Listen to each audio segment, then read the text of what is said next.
Doctor ortho, अब दर्द भी घुटने टेकेगा। प्रधानमंत्री नरेंद्र मोदी की शुक्रवार को हुई यूएई यात्रा भले ही कुछ घंटे की रही हो, लेकिन इसके नतीजे लंबे समय तक भारत के लिए फायदे लेकर आने वाले हैं।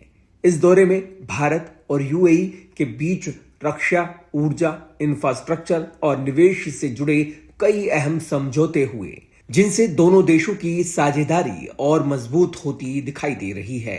खास बात यह रही कि यह यात्रा ऐसे समय में हुई जब मिडिल ईस्ट में तनाव बढ़ा हुआ है और वैश्विक ऊर्जा बाजारों में अनिश्चितता बनी हुई है। ऐसे हालातों में भारत और यूएई ने मिलकर स्थिरता और आर्थिक सहयोग को प्राथमिकता देने का संदेश दिया है। प्रधानमंत्री नरेंद्र मोदी का आबू धाबी दौरा करीब 2.5 घंटे तक चला, लेकिन इस दौरान कई बड़े फैसले लिए गए। सबसे अहम समझौता स्ट्रेटेजिक डिफेंस पार्टनरशिप को लेकर हुआ।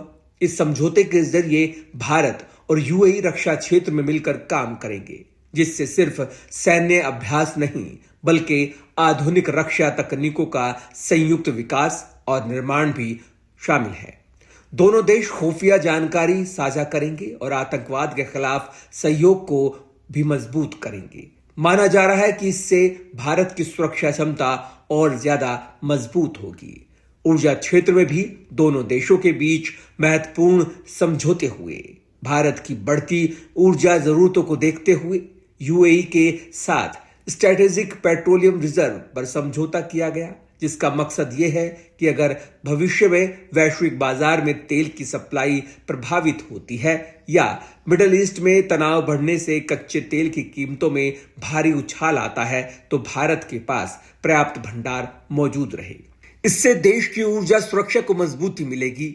यूएई की सरकारी तेल कंपनी एडीएनओसी पहले से ही भारत के भूमिगत तेल भंडार में तेल रखने वाली एकमात्र विदेशी कंपनी है। अब नए समझौते के बाद दोनों देशों का सहयोग और गहरा होगा।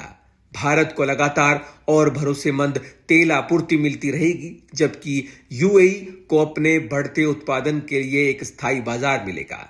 यह समझौता दोनों देशों के लिए फायदे का सौदा माना जा रहा है। इसके अलावा तरलीकृत पेट्रोलियम गैस यानी एलपीजी की सप्लाई को लेकर भी बड़ा समझौता हुआ है। यह समझौता इंडियन ऑयल कॉरपोरेशन यानी आईओसीएल और एडीएनओसी के बीच हुआ। इसके तहत यूएई भारत को लंबे समय तक प्राथमिकता के आधार पर एलपीजी की आपूर्ति करेगा। इसका सीधा फायदा भारतीय उपभोक्ताओं को मिल सकता है, क्योंकि अंतरराष्ट्रीय बाजार में कीमतों के उतार चढ़ाव का असर घरेलू गैस कीमतों पर कम पड़ेगा। फिलहाल भारत की करीब 40% एलपीजी जरूरत यूएई पूरी करता है।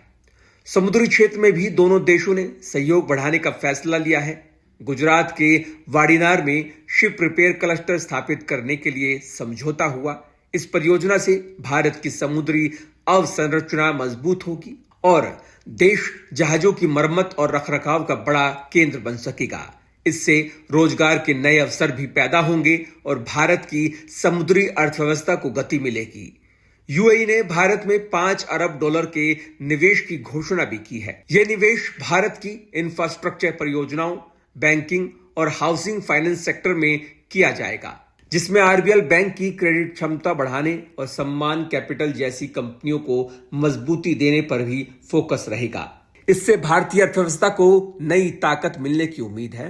पिछले कुछ वर्षों में भारत और यूएई के रिश्ते तेजी से मजबूत हुए हैं। दोनों देश अब सिर्फ व्यापारिक साझेदार नहीं बल्कि रणनीतिक सहयोगी बनते जा रहे हैं।